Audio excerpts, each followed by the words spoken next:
ఈదురుగాలుల వల్ల వివిధ పంటలు దెబ్బతిని రైతాంగం నష్టపోయారని జిల్లా రైతు సంఘం అధ్యక్షుడు కట్టా భాస్కరరావు ఆందోళన వ్యక్తం చేశారు.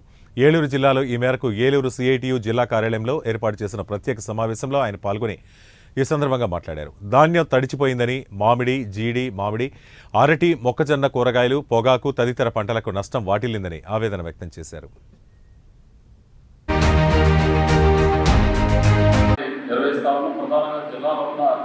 రైతాంగ సమస్యల్ని ఈరోజు చర్చించడం జరుగుతూ ఉంది. అయితే నిన్న వచ్చిన గాలి తుఫాను, అకాల వర్షం వల్ల జిల్లాలో చాలా చోట్ల పంట దెబ్బతిని రైతాంగం తీవ్రంగా నష్టపోయారు. మామిడి, అలాగే జీడి మామిడి, వరి, మొక్కజొన్న, పొగాకు, పామాయిల్, ఇతర ఉద్యాన పంటలకి తీవ్ర నష్టం జరిగినట్టుగా వార్తలు వస్తూ ఉన్నాయి. చాలా చోట్ల పామాయిల్ చెట్లు పడిపోయినాయి, కొబ్బరి చెట్లు పడిపోయినాయి.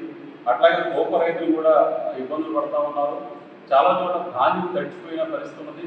ప్రభుత్వం కొనుగోలు లక్ష్యం పేరుతోటి ధాన్యం కొనుగోలు నిలిపివేయడం వల్ల ఇవాళ అన్నదాతలు ధాన్యం కొనుగోలు చేయకపోవడం వల్ల ఇవాళ కల్లాలను ధాన్యం తడిచిపోయిన పరిస్థితి ఏర్పడింది.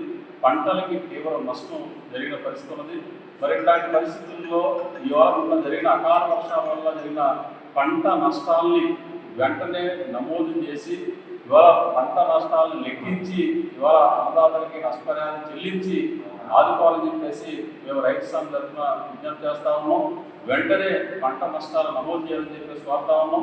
పంట ఏ మేరకు నష్టం జరిగితే ఆ మేరకు నష్టాలని నమోదు చేసి నష్టపరిహారం చెల్లించే విధంగా చర్యలు ఉండాలని చెప్పేసి కోరుతా ఉన్నాం. అంతేకాకుండా ఈరోజు కల్లాలను ధాన్యాన్ని యుద్ధ ప్రాతిపదికన కొనుగోలు చేయాలని చెప్పేసి కోరుతా ఉన్నాం. అదేవిధంగా తడిచిన ధాన్యాన్ని కూడా కొనుగోలు చేయాలని చెప్పేసి కోరుతా ఉన్నాం. జిల్లాలోని రైతాంగ సమస్యలు కూడా